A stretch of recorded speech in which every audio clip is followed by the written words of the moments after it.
This is a 78 years old male, previously diabetic and hypertensive, who presented with chest pain and palpitations for 2 hours. Examination revealed blood pressure is 90 by 50.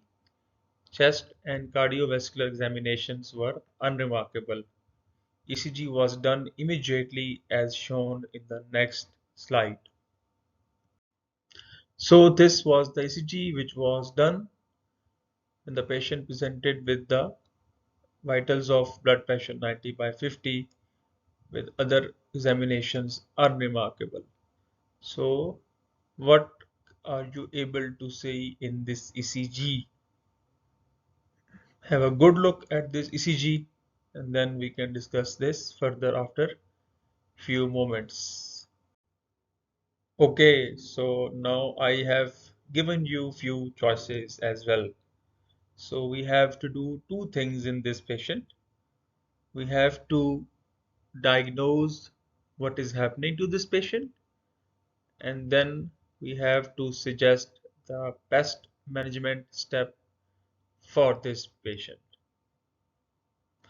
So the options given are: do we need to do an angiogram to see the vessels as this patient is having right bundle branch block, okay, or you need to cardiovert him because he is having a bit of blood pressure on the lower side, although these are not that low, but they are still 90 by 50. So do we need to cardiovert him or not? Okay, so is there any indication of echocardiography? By doing echocardiography, will we able to manage this patient appropriately or is it not indicated? And finally, we do not need to do anything for this gentleman. So choose the best guest for this patient and then we can discuss this further in the next slides. Okay, so now I have labeled the diagnosis for you. So this gentleman was having artifacts which I have shown you by the arrows. So these are the artifacts. This patient is not having any arrhythmia. So although it looked like that he was having atrial fibrillation or probably atrial flutter because of these wavy lines, okay? So whenever you find these pattern, you always have to look for the sinus P waves which you can appreciate on this lead. So you always have to look whether this pattern or these types of wavy lines which are called artifacts are not seen everywhere. So in most of the cases you will see few leads which will be showing a sinus P wave just like over here. Okay, so you have to be very careful in evaluation of these arrhythmias, especially when you need to rule out these arrhythmias.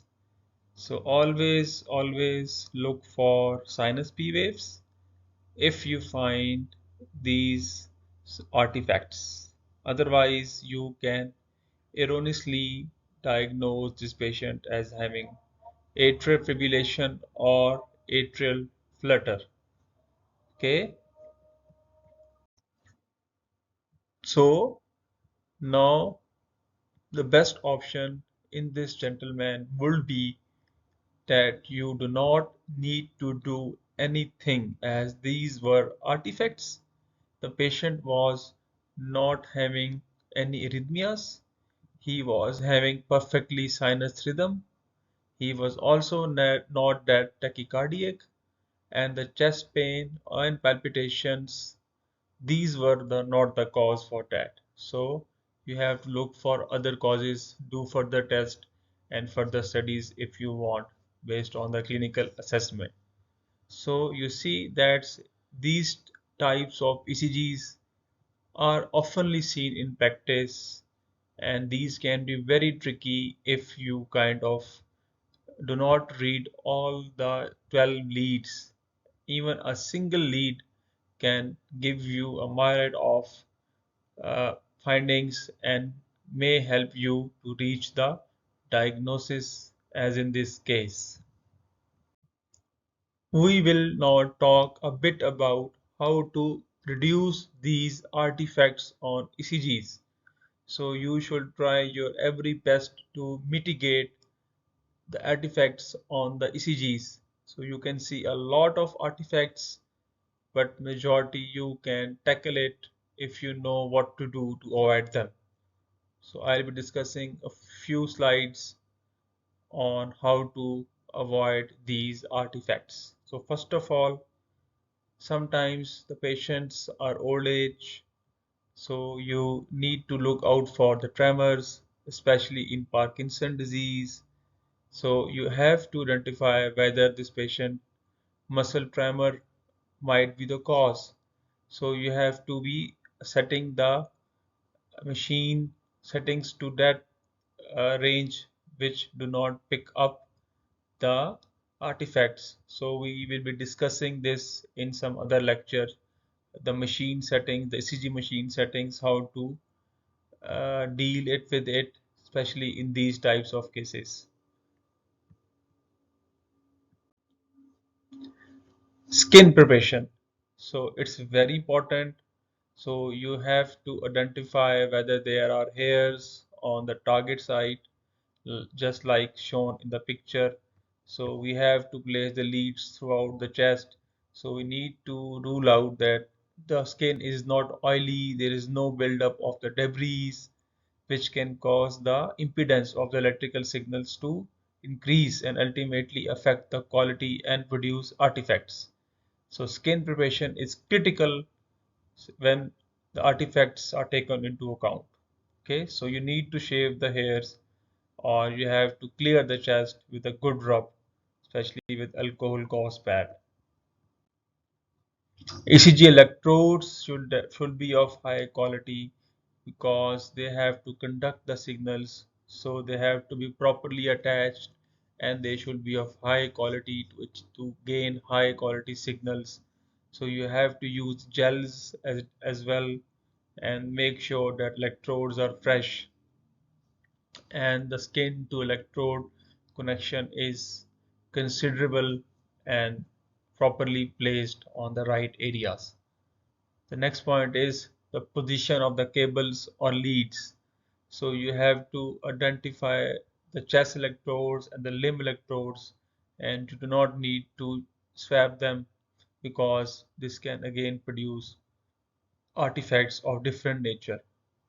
And apart from that, they can also produce other issues which we'll be discussing in some other lecture.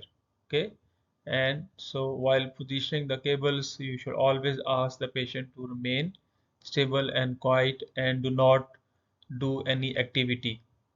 And you have to make sure there are no breaks in the cables or the electrodes or any cracks as well, because they all can produce artifacts.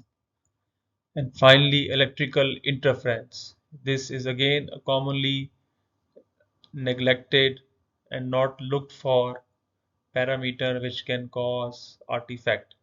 So in our part of the world, there should be a 60-60 Hz interference which can be seen sometimes on the ECGs, and so you should be doing few things which include electrical wiring in the walls, ceiling, or the floor, which can produce interference. So you need to look when you're plugging your ECG machine whether the connection is loose or not.